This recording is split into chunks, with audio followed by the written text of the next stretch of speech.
Thanks for watching this episode of Today's Homeowner here on YouTube. And don't forget to leave us a like and a comment. And you can share with a friend if you enjoy it, and subscribe so you're notified of new videos. Thanks and enjoy the show. This week on Today's Homeowner, we're helping the new owners of an older house get a grip on their home's comfort and energy use. Not only have I learned so much, but I've had a great time.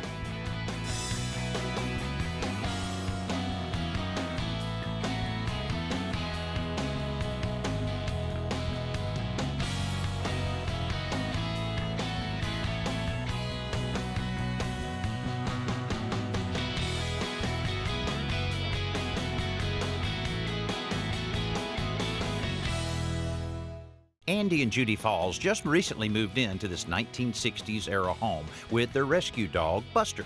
We wanted to be in this neighborhood and in this area of town, and the only homes that are available in this area are the older homes.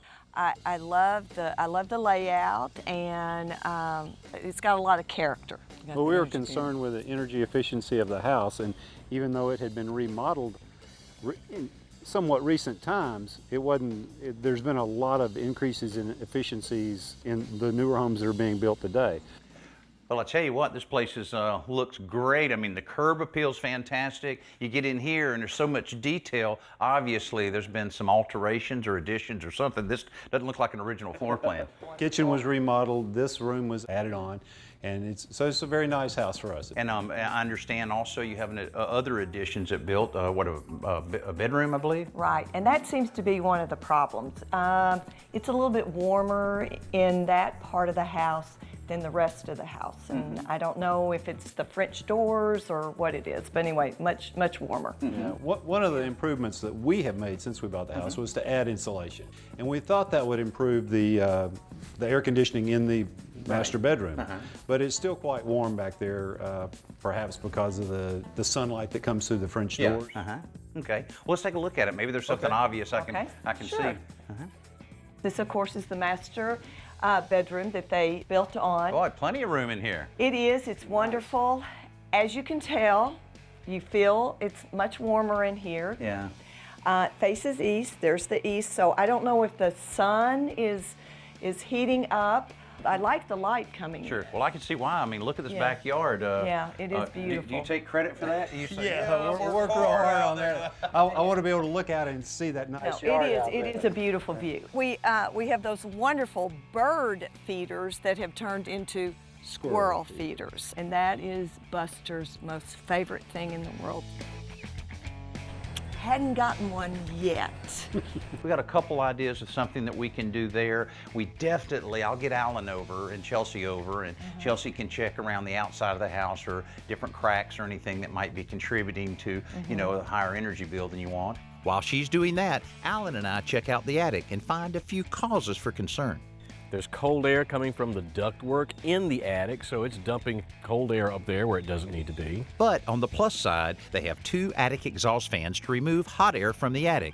Unfortunately, there aren't enough soffit vents to let in fresh air, so the fans are drawing cool air out of the house. Plus, We've got an addition on the house that all of the ventilation is blocked off in the attic. It's no wonder that one bedroom is so hot. The good news is there's a lot of things that we found that we can correct real easily to make the house more energy efficient and I think solve that problem there. Now, your French door is in really good shape. The weather stripping is fully engaged, no infiltration there, but there's a lot of heat radiating just from the massive amount of glass there. So I'm going to get some enclosed mini blinds that will mount on the inside. It's actually going to look like part of the door. And they look great. We're going to add some window film. We're going to eliminate all the heat, but you'll still have all the light. So we'll still be able to see out. And the view. Enjoy the view. Yeah, exactly. Yeah. No need to replace the doors completely. No, not at all. Actually, they're in pretty good shape from that standpoint. Now, the insulation that you guys added just as you moved into the house, perfect. That's a great idea. You really got it up to the right R level, but I think they've covered up a few of the soffit vents here that are so important to get that fresh air into it. So we're going to check all of that and make sure we pull any of that insulation back. And speaking of soffit vents, we really need a lot more air intake in the house in some of the older parts of the house. So that'll be another thing we can remedy real easily. Now, one more thing that I noticed when we were in the attic, on the addition here, when it was tied into the existing roof, you do need to have some access in there. There's no access right now. So we're going to open that up just a little bit to allow the ventilation of the entire attic to move some of that hot air that's above you. Okay. So it might sound bad right now, but within a couple days here, we can correct all of these things, show you a few things that we do along the way, and I guarantee you'll see a big difference out there. Oh, that's great. If you live in a home long enough, sooner or later you're going to have to patch a hole in a drywall surface. Start by using a drywall saw to square up the hole. In this case, it ended up being about 4 inches square. Then get an extra piece of drywall and cut a patch 2 inches bigger on each side. So in this case, it ended up being 8 inches square. Then turn the patch over and score 4 lines on the back, snap it, then peel off the gypsum core. What you end up with is this, a patch that has 8-inch square paper surface with a 4-inch square piece of drywall attached to the back. So we're going to take it and put some drywall joint compound on the back. You don't need that much, but you want to make sure you cover it completely. All right, now we're going to put it in the hole. And then we're going to squeeze out and smooth out the paper.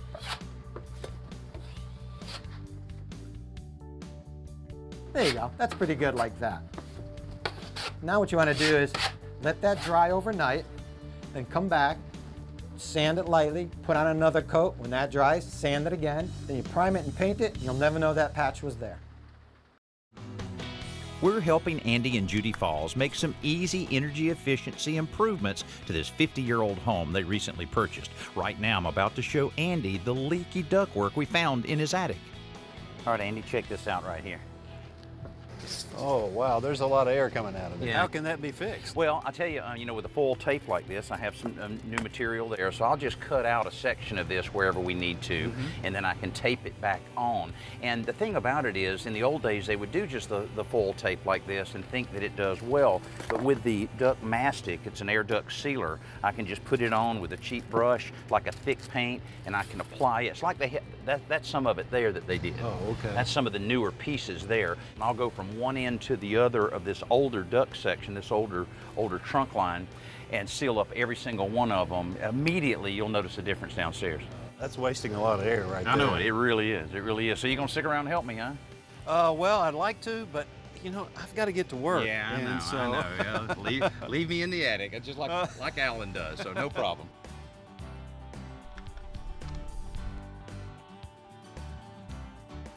While I'm sealing up the ductwork with foil tape and mastic, Alan is outside checking the soffits to see how many vents we will need to add. And Chelsea is about to get the window film started with Judy. Hey Judy, I have the solution to your hot French doors. We're going to apply this window film onto the glass panes. So how does that work, keeping the heat out? It obstructs the heat from coming through the film. It blocks about 70% of it, so you should really feel the difference. Okay. All right, great. Okay, well, the first step is to clean the windows really well. And then we have a special application spray for the film that we'll use, and we want to make sure we do that without paper towels. We want to use lint-free.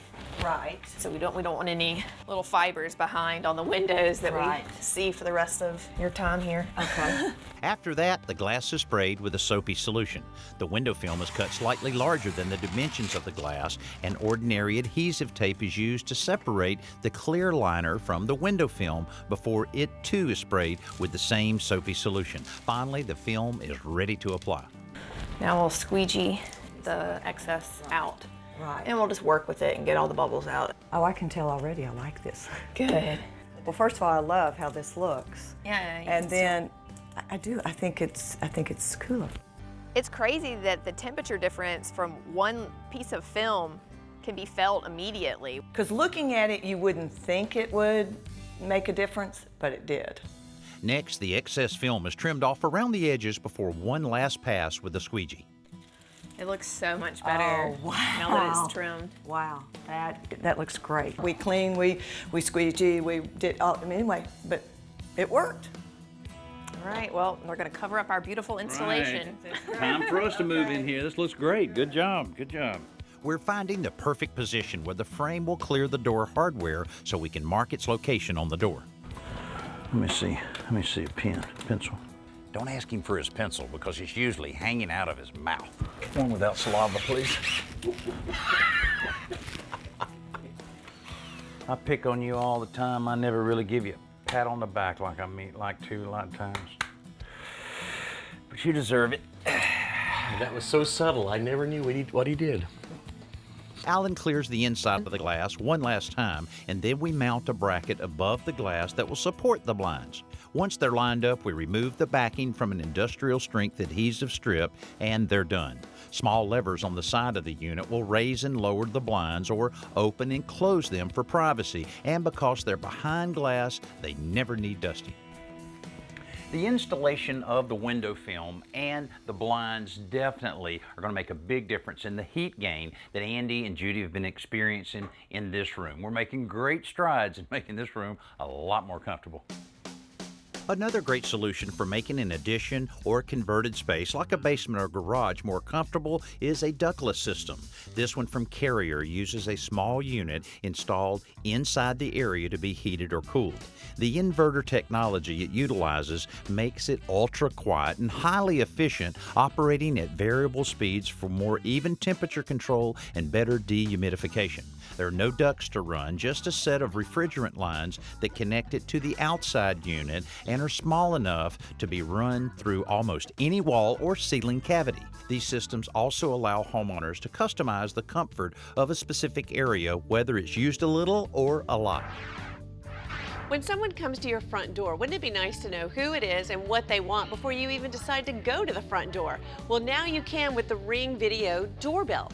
Now, this is basically like caller ID for your front door. How does it work? Well, of course, you got to first download the app to your smartphone or your tablet, and then you install the doorbell. Now, this connects to the Wi-Fi in your house so that when someone rings the doorbell, it alerts you through your smartphone or tablet, and you can see them and speak to them, and they can speak back to you. Now, they can't see you, so they don't know if you're in the house or maybe on vacation or just somewhere across town. But that way you can say, you know, no, I'm busy, or you don't even have to answer the door. Now, there's another option as well that you can set up so that when it detects motion around your front door, it will automatically start videotaping that area. So not only is this convenient, but it also offers security and safety for your home.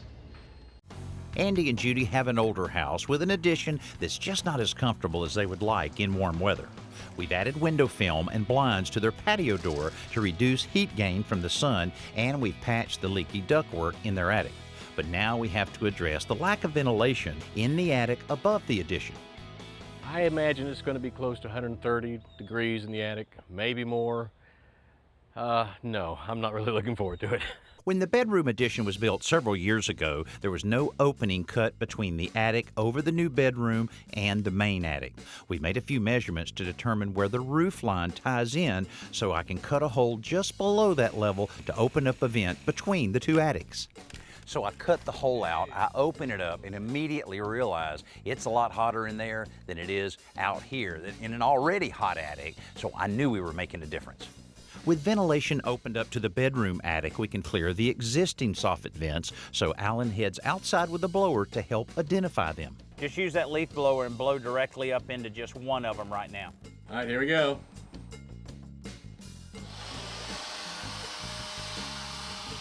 To reach that spot without crawling through more insulation, I'm adding an extension handle to a small leaf rake. This will allow me to reach out into the soffit area and rake the excess insulation off of the vent.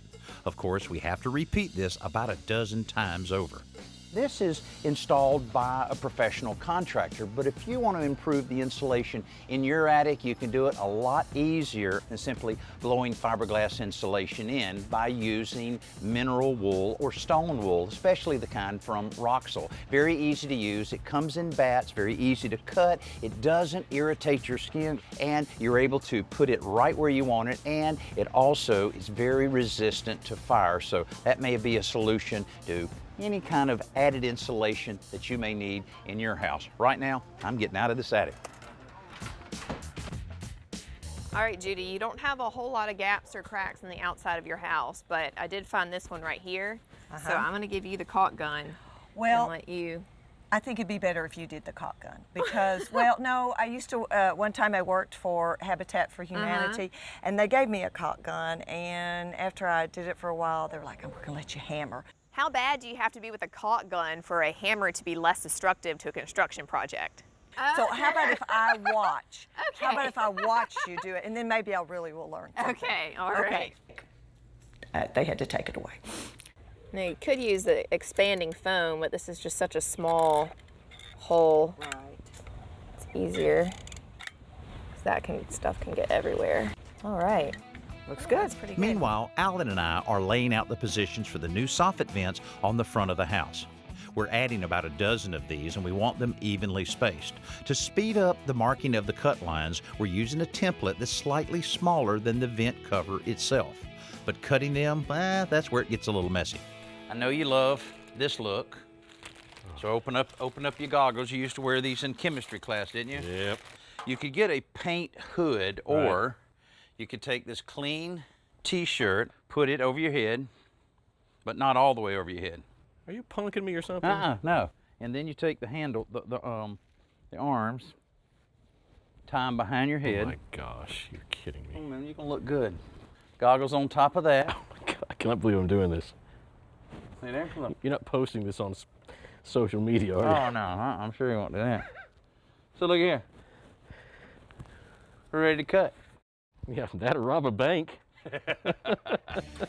We're using circular saws so that we can make plunge cuts on each side of the rectangle. Then we can use a jigsaw to finish the corners. Sometimes the waste piece just falls right out, but occasionally it's nailed to rafter tails and need a little extra persuasion. One thing is constant though, the dust falling on our heads. But eventually all of the cutting is complete. It worked though, didn't it? Yes, it worked. While we clean off the sawdust and start installing and painting the grills, Chelsea is showing Judy one last upgrade inside.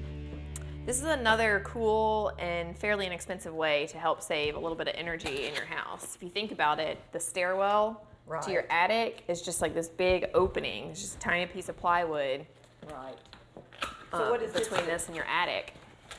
So this creates a pocket of air and helps block the draft and retain your room temperature, similar to the window film that we put on. So it's going to keep the heat up above the stairwell cover.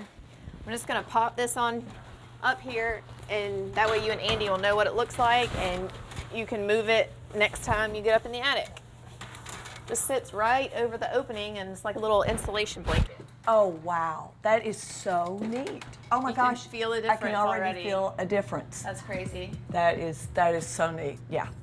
All right, here's another one. Why don't you just put your hand up there and see if you can just feel. Can you feel any of the air coming in? You don't have anything up there, do you? No.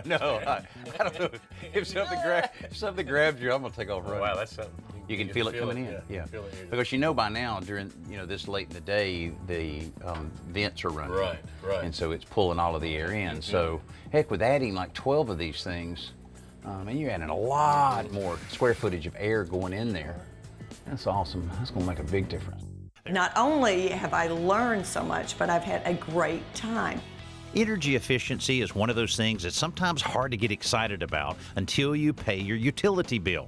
But by making it easy with simple projects like applying window film, adding enclosed blinds, sealing leaky ductwork, adding soffit vents, and insulating the attic stairs, we've made some real improvements by only spending about $350. I love the blinds. I love them going up. I think it's going to be beautiful. I also think being able to take part in doing all of the little added things has just been wonderful, and I've learned a whole lot. It's a matter of continually improving your home.